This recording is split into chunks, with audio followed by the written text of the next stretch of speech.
दीप तल अंधार ए कथा आम कहीं कहूँ गजपत जिला पारालाखेमुंडी सदर महकुमा टाउन हॉल परिसर में रही होमियोपैथिक चिकित्सालय रे आरंभरू एठरे नाही बिजुली नाही नाही रे चली होमियोपैथिक चिकित्सालय मु आपको से दृश्य देखाइबी। ए हूँ होमियोपैथिक चिकित्सालय जहाँ रही पारालाखेमुंडी टाउन हॉल परिसर रे स्थापित होती 9/9/1997 मसीह स्थापित हेले आज पर्यंत कौन प्रकार व्यवस्था एठारे नाही ना अच्छी पानीय जलर सुविधा ना रही एठारे शौचालय सुविधा ना जो रोगी मैंने आसुँच से रही व्यवस्था जदि कहवा एठारे अंधार चली कार्यालय परिसर दृश्य मुझे देखाइबी।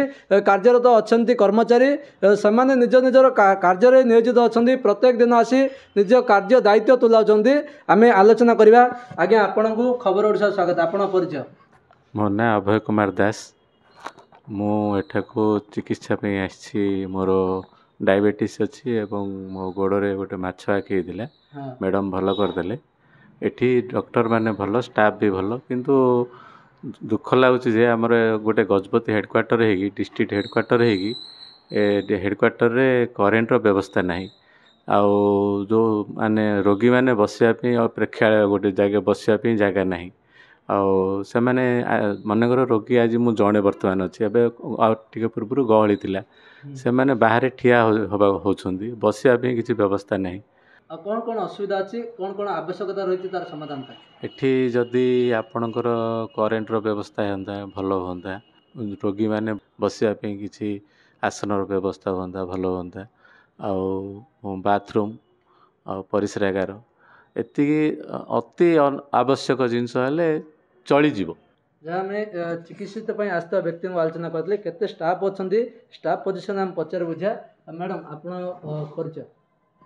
मु डॉक्टर बैजयंती बाला सामंतराय होमियोपैथिक मेडिकल ऑफिसर तो ये इंचार्ज अच्छी बाकी मोर ये 2 दिन ड्यूटी रोचे। केते स्टाफ रही आपण एठी मोर 3टा स्टाफ अच्छी मु एचएमओ इंचार्ज अच्छी जड़े होमियोपैथिक असिस्टेंट अच्छी आउ जड़े पीटीएस अच्छी। कौन कौन समस्या बर्तमान चली चिकित्सालय कौन कौन अभाव रही है अन्य कार्यालय ठो यही कार्यालय मध्य फरक कौन रही?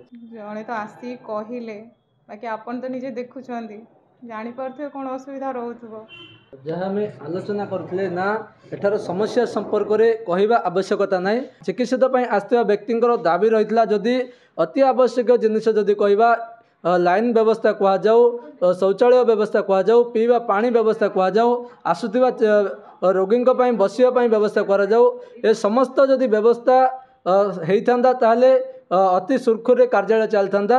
जदि कहवा पारालाखेमुंडी जदि एभली स्थिति जदि पारालाखेमुंडी दूर को जावा पहाड़ डंगर को जावा सेठारे किभली स्थिति रही किभली चिकित्सालय चलथिबो एठू आपण अनुमान करुथिबे। गजपतिरु हेमंत प्रधान, खबर ओडिशा।